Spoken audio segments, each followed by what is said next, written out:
باللہ العلی العظیم اعوذ باللہ من الشیطان اللعین الرجیم بسم اللہ الرحمن الرحیم۔ ناظرین، ہمارا موضوع حضور سرور کائنات تحریک ادب یوٹیوب چینل پر چل رہا ہے۔ کل ہمارا بیان یہاں تک پہنچا تھا کہ حضور سرور کائنات کی ولادت سن 1 عام الفیل میں ہوئی تھی۔ آپ کی پرورش سے پہلے آپ کے والد جناب عبداللہ کا سایہ آپ کے سر سے اٹھ گیا تھا۔ چند سال کے بعد آپ کی والدہ ماجدہ جناب آمنہ خاتون کا بھی سایہ سر سے اٹھ گیا۔ اس کے بعد پرورش کی ذمہ داری آپ کے دادا جناب عبدالمطلب پر ہوئی، اور جناب عبدالمطلب علیہ السلام 8 سال تک آپ کی پرورش کرتے رہے۔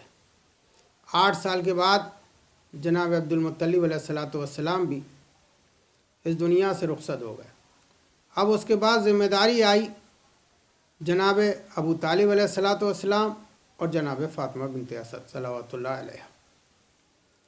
پیغمبر اسلام کی پرورش بڑی کاوش و کوشش کے ساتھ، بڑی محنت کے ساتھ اپنے اولاد کی قربانی پیش کرتے ہوئے جناب ابو طالب علیہ السلام نے فرمائی، اور جناب محمد مصطفیٰ صلی اللہ علیہ وآلہ وسلم نے اسی لیے خود فرمایا تھا کہ میں 2 ذبیحوں کا بیٹا ہوں۔ پوچھا گیا آپ سے، اللہ کے رسول 2 ذبیحوں کا کیا مطلب ہے؟ کہ ایک ذبیح جو ہمارے جد جناب اسماعیل علیہ السلام ہے، کہ جب ہمارے جد جناب ابراہیم نے خواب دیکھا تھا کہ میں اپنے بیٹے اسماعیل کو ذبح کر رہا ہوں، اور جناب اسماعیل علیہ السلام کو جناب ابراہیم لے کر میدان مینا میں گئے تھے، اور آپ نے اسماعیل کی قربانی پیش کی۔ اللہ نے اس قربانی کو ذبح عظیم سے بدل دیا، لہذا جناب اسماعیل بچ گئے، عرش سے دمبا آیا اور آپ کے بدلے میں قربان ہو گیا۔ دوسرا ذبیح آپ کے والد گرامی جناب عبداللہ ہیں، اس لیے کہ جناب آپ کے دادا جناب عبدالمطلب علیہ السلام نے جب چاہے زمزم کی تلاش ہو رہی تھی، کنواں کھودا جا رہا تھا، اور جب اس میں کامیابی نظر نہیں آئی تو جناب عبدالمطلب نے ایک منت مانی تھی کہ اے پروردگار، اگر تو مجھے 10 بیٹے دے گا تو ان میں سے ایک بیٹا تیری راہ میں قربان کروں گا۔ اللہ نے جناب عبدالمطلب علیہ السلام کی دعا کو قبول کیا اور آپ کو 10 بیٹے عطا کیے۔ جب آپ کے 10 بیٹے ہو گئے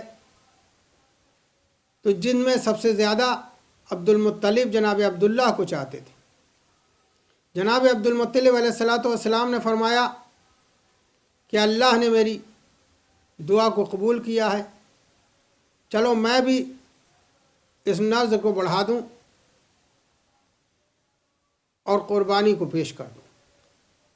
اب مسئلہ یہ تھا کس کی قربانی پیش کی جائے 10 بیٹوں میں، تو جناب عبدالمطلب علیہ السلام نے قرعہ اندازی کرنا شروع کی۔ جب بھی قرعہ ڈالتے تھے تو قرعہ جناب عبداللہ کے نام نکلتا تھا۔ جب کئی مرتبہ جناب عبداللہ کے نام قرعہ نکلا، کسی اور بیٹے کے نام نہیں نکلا، تو جناب عبدالمطلب علیہ السلام نے خنجر اٹھایا، اور خنجر اٹھانے کے بعد جناب عبداللہ کو لے کے چلے میدان مینا کی طرف جا رہے تھے کہ جب جناب عبداللہ کے ننیال والوں کو پتہ چلا اور گھر والوں کو پتہ چلا تو سب روتے ہوئے میدان مینا میں پہنچ گئے، اور ہر ایک یہ کوشش کرتا تھا کہ جناب عبداللہ بچ جائیں، لیکن جناب عبدالمطلب ماننے کے لیے تیار نہیں تھے کہ نہیں، میں اپنی نذر کو اپنے مالک کی بارگاہ میں پیش کروں گا، کیونکہ قرعہ نکلا ہے عبداللہ کے نام، لہٰذا عبداللہ کی قربانی ہوگی۔ تو جناب عبداللہ کی بہن عاتقہ اس نے کہا بابا آپ قرآ عبداللہ کے بدلے اونٹوں کے اوپر نکالیے۔ جب یہ مشورہ دیا گیا اور جناب عبد المطلب علیہ الصلاۃ والسلام پر زیادہ زور دیا گیا تو کہا ٹھیک ہے چلو قرآن اندازی کرتے ہیں۔ اب قرآن ڈالنا شروع کیا۔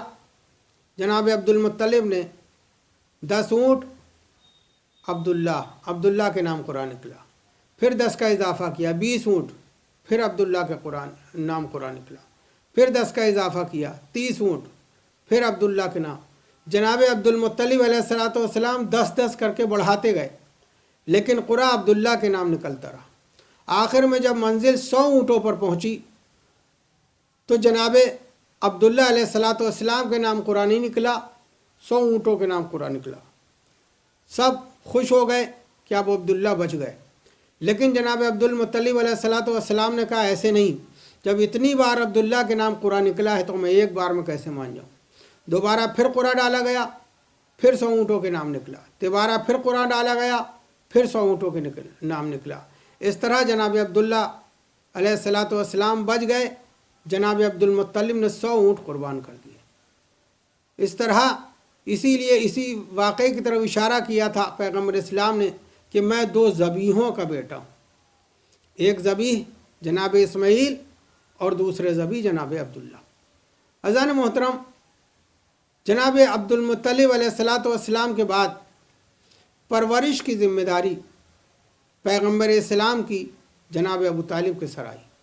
جناب ابو طالب ہر لمحہ پیغمبر کا خیال رکھتے تھے، ہر لمحہ پیغمبر کی پرورش میں کوشش کرتے تھے، اور کوئی ایسا کام نہیں کرتے تھے جس سے پیغمبر کی طرف سے غافل ہو جائے۔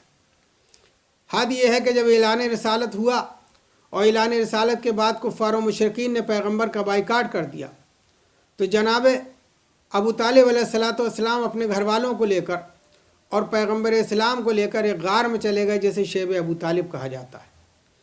وہاں جناب ابو طالب علیہ الصلاۃ والسلام چلے گئے حفاظت کرنے کے لیے، لیکن شیب ابو طالب میں جناب ابو طالب علیہ الصلاۃ والسلام کو خطرہ یہ تھا کہ کہیں رات کی تاریکی میں دشمن حملہ نہ کر دے اور یتیم عبداللہ آمنہ کا لال قتل نہ ہو جائے۔ لہذا جناب ابو طالب علیہ الصلاۃ والسلام نے ایک عمل شروع کیا۔ وہ عمل کیا تھا؟ رات کا ایک حصہ گزرتا تھا، جناب ابو طالب جعفر کو اٹھاتے تھے، محمد کے بستر پہ لٹا دیتے تھے، محمد کو اٹھاتے تھے، جعفر کے بستر پہ لٹا دیتے تھے۔ رات کا دوسرا حصہ گزرتا تھا، جناب ابو طالب کو اٹھاتے تھے، محمد کے بستر پہ لٹا دیتے تھے، محمد کو اٹھاتے تھے، طالب کے بستر پہ لٹا دیتے۔ رات کا تیسرا حصہ گزرتا تھا، جناب ابو طالب عقیل کو اٹھاتے تھے، محمد کے بستر پہ لٹا دیتے تھے، محمد کو اٹھاتے تھے، عقیل کے بستر پہ لٹاتے تھے۔ رات کا آخری حصہ گزرتا تھا، جناب ابو طالب علی کو اٹھاتے تھے، محمد کے بستر پہ لٹا دیتے تھے، محمد کو اٹھاتے تھے، علی کے بستر پہ لٹا دیتے۔ اس طرح رات بھر یہ عمل اس لیے ابو طالب انجام دیتے تھے تاکہ اگر رات کی تاریکی میں دشمن حملہ کرے تو میرا بیٹا جعفر قتل ہو جائے، میرا بیٹا طالب قتل ہو جائے، میرا بیٹا عقیل قتل ہو جائے، میرا بیٹا علی قتل ہو جائے، یتیم عبداللہ بچ جائے، آمنہ کا لال بچ جائے، اللہ کا نبی بچ جائے۔ وآخر الدعوانا الحمدللہ رب العالمین۔ اس ویڈیو کو لائک کریں، شیئر کریں اور سبسکرائب کریں ہمارا یوٹیوب چینل تحریک ادب۔ ہماری اس ویڈیو سے ریلیٹڈ آپ کے ذہن میں کوئی بھی سوال ہیں تو آپ ہمارے واٹس ایپ نمبر 7820044723 پر ہمیں واٹس ایپ کر سکتے ہیں۔ ہمارے علماء اکرام آپ کو اپنی ویڈیو میں اس کا جواب دیں گے۔